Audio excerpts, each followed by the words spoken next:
ನಮಸ್ಕಾರ ಎಲ್ರಿಗೂ, welcome back to my channel. ಇವತ್ತು ಸಾಟರ್ಡೆ ಆಗಿರೋದ್ರಿಂದ ಪೂಜೆಗೆ ರೆಡಿ ಮಾಡ್ಕೊಳ್ಳೋಣ ಅಂತ ಬೆಳಗ್ಗೆ ಸ್ವಲ್ಪ ಬೇಗ ಇದ್ದು ಪೂಜೆಗೆಲ್ಲ ರೆಡಿ ಮಾಡ್ಕೊಳ್ಳೋದು ಅಂತ ದೇವ್ರ ಮನೆಯೆಲ್ಲ ಸ್ವಲ್ಪ ಕ್ಲೀನ್ ಮಾಡ್ಕೊತಾ ಇದೆ.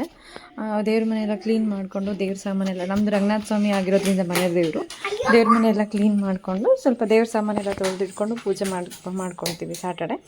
ಸೊ ಹಾಗೆ ದೇವ್ರ ಮನೆಯೆಲ್ಲ ತೊಳೆದಿಟ್ಕೊಂಡು ಒರೆಸ್ಕೊಂಡು ಕ್ಲೀನ್ ಮಾಡಿಕೊಂಡು ಈಗ ದೇವ್ರ ಸಾಮಾನು ತೊಳೆಯೋಣ ಅಂತ ಹೇಳ್ಬಿಟ್ಟು ಹೋಗ್ತಾಯಿದೆ. ದೇವ್ರ ಸಾಮಾನು ತೊಳೆಯೋಕ್ಕೆ ನಾವು ಯೂಶ್ವಲಿ ಏನಂತಂದರೆ ಸ್ವಲ್ಪ ಪೀತಾಂಬರಿ ಮತ್ತು ಸಬೀನ ಮತ್ತು ವಿಮ್ ಜೆಲ್ ಹಾಕ್ಕೊಂಡ್ರೆ ತುಂಬ ಕ್ಲೀನಾಗಿ ಚೆನ್ನಾಗಾಗುತ್ತೆ ದೇವ್ರ ಸಾಮಾನುಗಳು.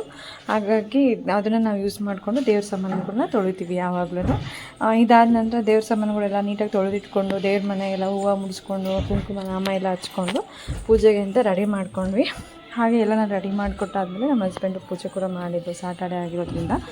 ಸೊ ಹೀಗೆ ಪೂಜೆ ಪ್ರತಿ ಸ್ಯಾಟರ್ಡೆ ಇದೇ ರೀತಿ ನಮ್ಮದು ಪೂಜೆ ಆಗಿರುತ್ತೆ. ಸ್ವಲ್ಪ ಬೇಗನೆ ಮಾಡ್ಕೊತೀವಿ, ಮಕ್ಕಳೆಲ್ಲ ಬಿಡಲ್ಲ ಅಂತ ಹೇಳಿಬಿಟ್ಟು ಸ್ವಲ್ಪ ಅರ್ಲಿ ಮಾರ್ನಿಂಗೇ ಎದ್ಬಿಟ್ಟು ಪೂಜೆಗೆಲ್ಲ ರೆಡಿ ಮಾಡ್ಕೊತೀನಿ.